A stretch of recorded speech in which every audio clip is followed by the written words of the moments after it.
Well, hello guys. I noticed a few of you guys. I'm reading your comments. Notice you guys notice I haven't been recording lately. Um, been busy with life, and I have to get back to it. I thought I was going to put out more content, but I guess not.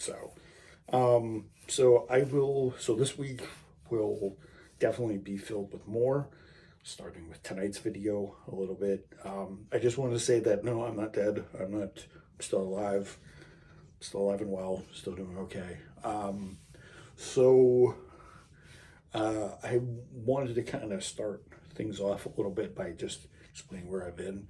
I've been working mostly, and I've also been trying to kind of redo my work a little bit because it was kind of messy last couple of weeks, and I was a little disorganized. So, and I spent most of time today, and plus, I've been out. Plus, I've been out, kind of just enjoying, the snow and stuff like that, and so shoveling. So yeah, so this is clear now. Everything's all good. So I've been doing this the last couple of weeks, and I've also been, we've also been kind of putting the house back together after the holidays and stuff like that. Plus, I've been and such. So I hope you guys aren't too. Sorry, I had to pause for a couple minutes. So yeah, so I've just been clearing this and stuff like that. Yet to build this, I'll show you guys that at some point. Just want to let you guys know I got one of these. I got a circle bottle because I just started drinking more water because of my New Year's resolutions to be healthier and to lose weight and stuff like that, which I've been doing so far. But I need to consume less soda and less sugary stuff, so I'm doing that. I'm down about 10 pounds, which is good. So you guys have probably been wondering where so that's where I've been, and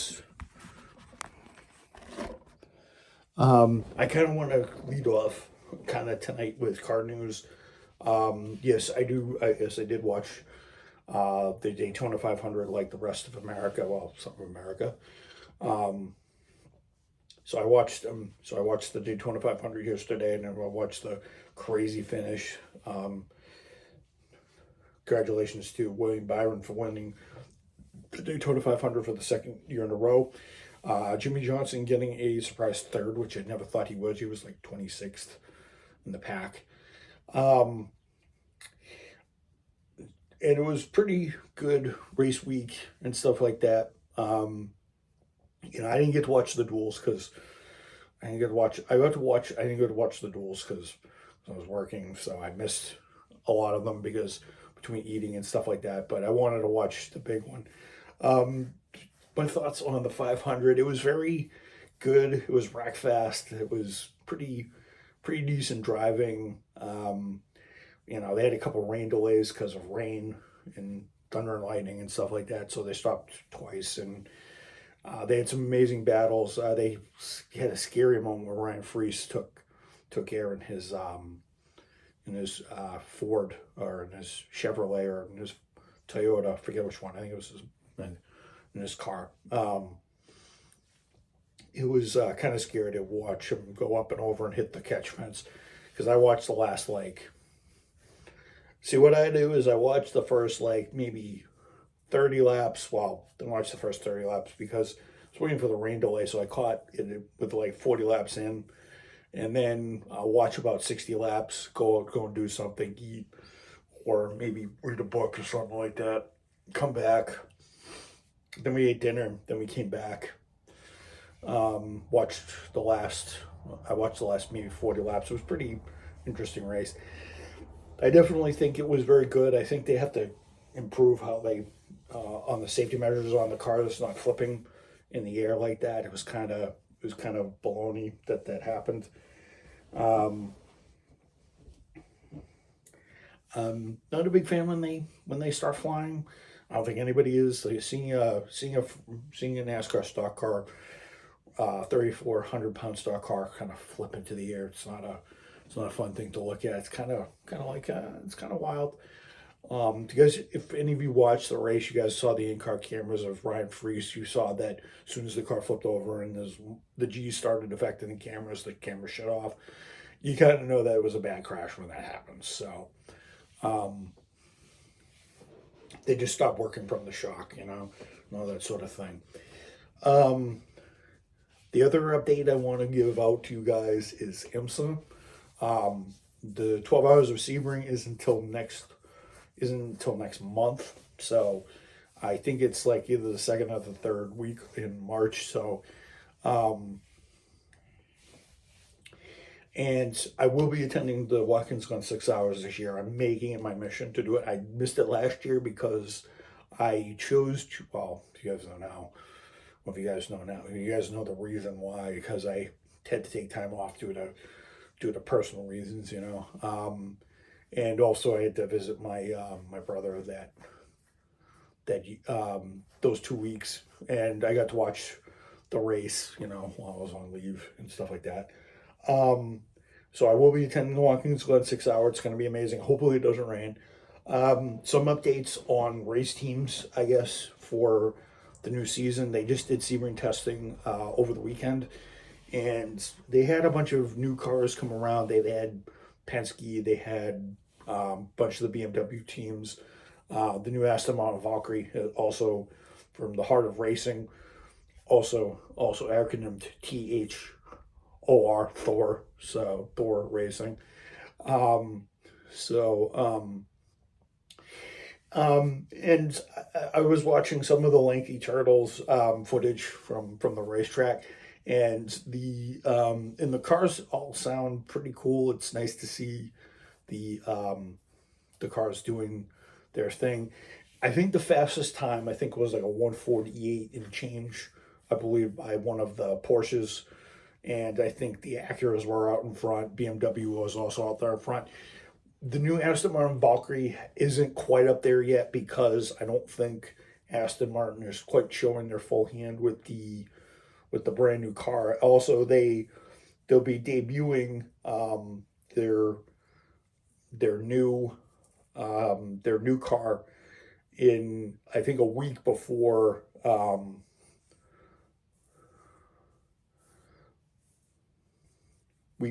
Sebring. I'm not completely sure. Let me see when. I want to see when the Qatar 1812 is coming into play. I don't need to read that. I don't care about severe actions.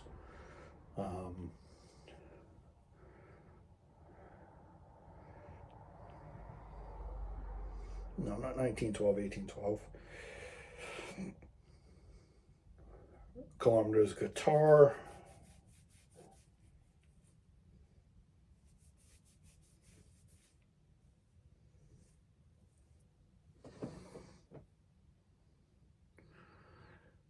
So it's a 10-hour limit or 10-hour limit, or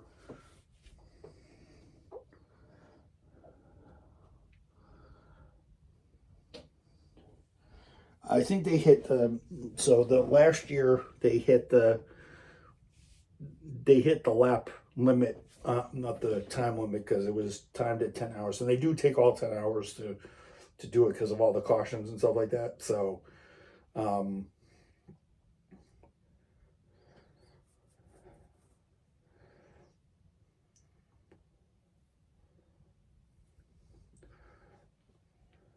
so the calendar will go.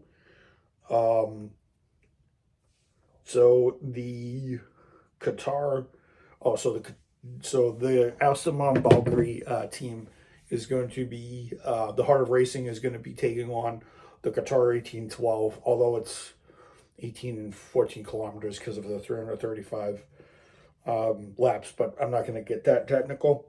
Technically, it's 1,000. For those of you over here in the States, that's 1,127 miles and change. Just for those of you who don't want to use the metric system, but we use the pounds and ounces. We use the pounds and ounces, not the kilograms in gram systems. So the hard racing will start that one, and then the 12 hours of Sebring. Actually, I can look it up right here. 2025 weather tech schedule. So the Roar before the 24, the Le Mans 24. So the Sebring 12-hour is going to be 12th through the 15th, although it's going to be taking place on the 15th, which is in well, today's the 17th, so that's in about 4 weeks time. Yeah, it's about 4 weeks time. So that's in about a month's time that they will be running. 28 days, so less than a month that they'll be running that. Well, actually less than a month, because February is 28 days, not 29. Because there's no leap year this year. Leap year was last year. So the SMR Valkyrie, just an update on that.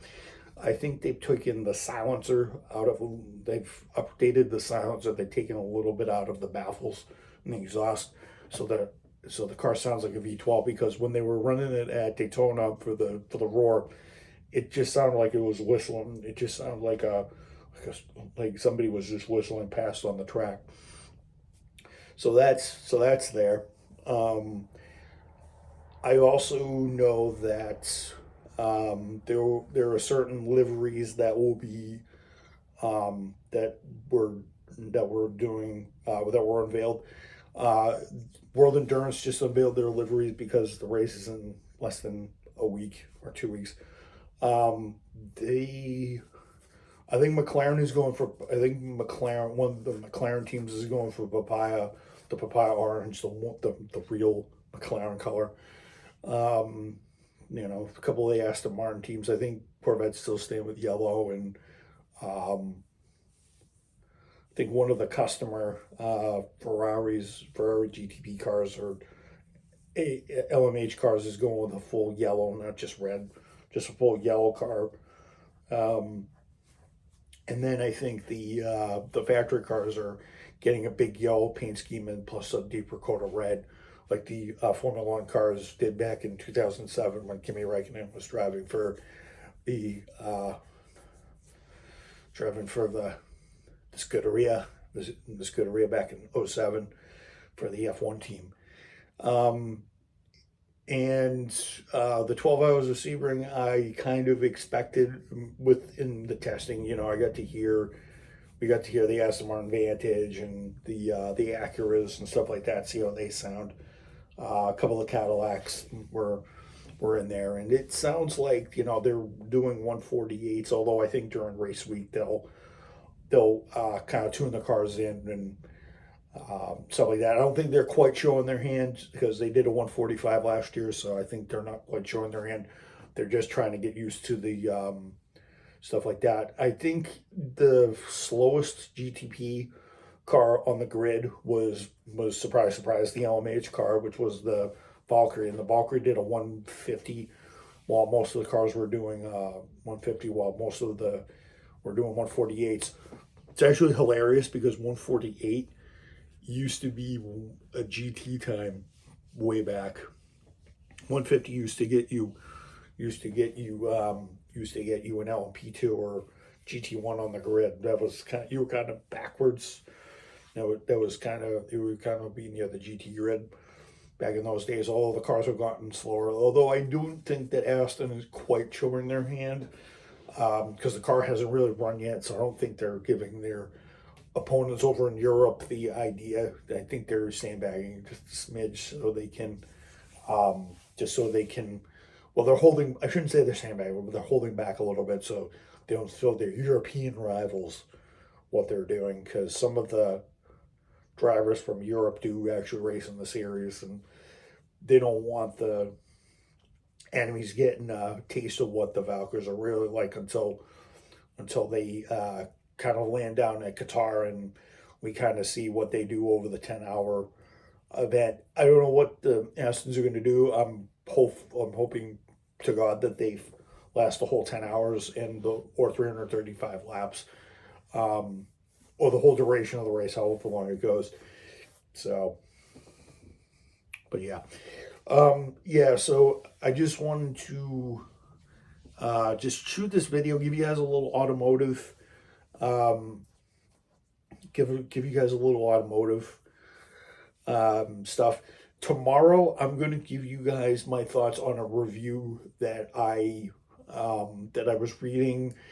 I'm going to start to read a lot of comparison video from like Motor Trend and Car and Driver, and give you my thoughts on what I read, stuff like that. So one of the things that I read recently was this whole hullabaloo between the electric muscle cars, the Dodge Charger, which is the only one, and then the Ford Mustang, which is the only car left in production at the moment, although they could technically put an old Challenger up against it and see how it does against, the new one, or the one with the fake speaker exhaust on the Fretsonic, whatever the Fretsonic or the Fresonic, how they want to call it, something straight out of Doctor Who.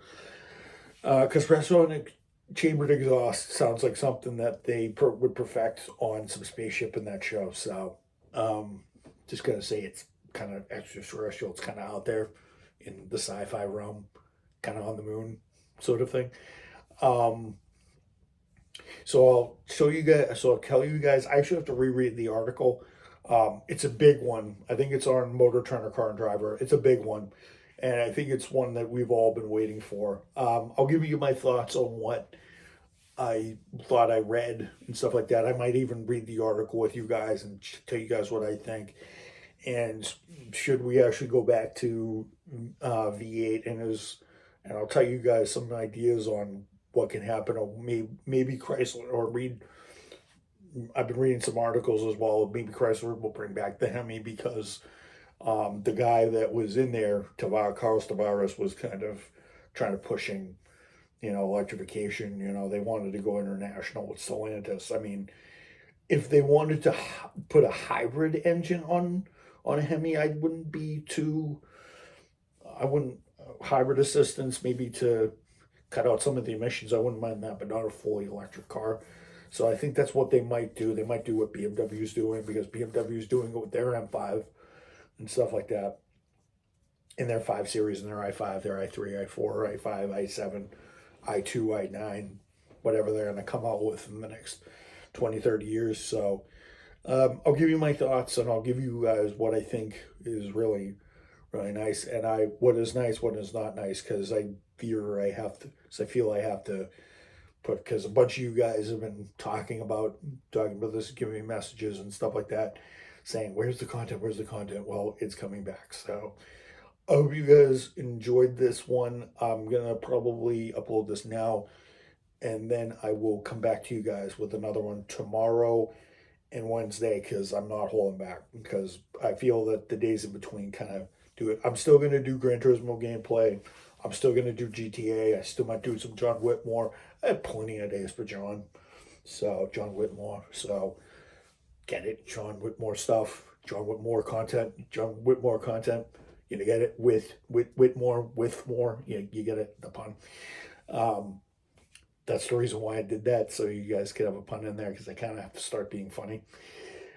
But yeah, I hope you guys haven't been too upset about me not being content. You guys have been slugging out in terms of views, but I want to start picking this thing up, and I want to do really, really good. So, and I think my friend Tom might get back in the game, because he told me he subscribed to the channel. Thank you, Tom.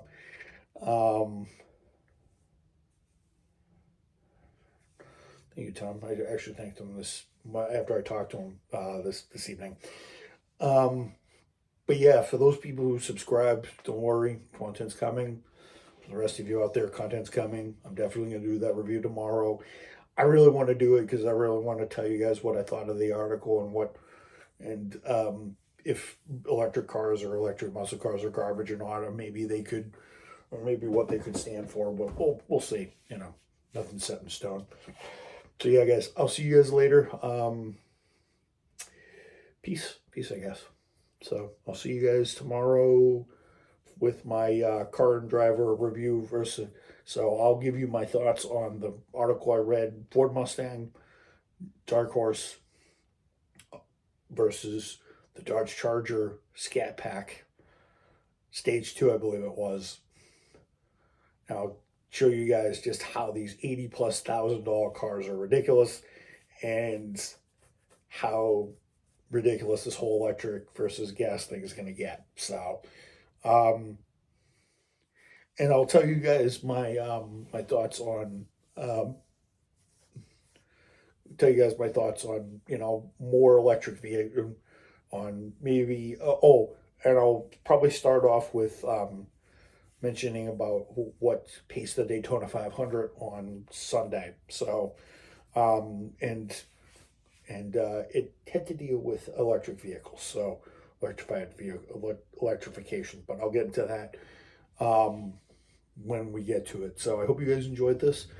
I'll be back tomorrow for that article, my thoughts on the article, stuff like that. I don't know how long the video maybe like half an hour long. It's definitely going to be at night because I don't know when I'm going to be getting out. So I may be at work till 4, maybe 5 o'clock, maybe 6, who knows. But I'll see you guys later, and I hope you guys enjoy this week of content. I'm definitely doing it Monday, Tuesday, Wednesday, Thursday, Friday, because I want to start doing these, and I will do a gear change show. I haven't thought of the topic yet. I may do it on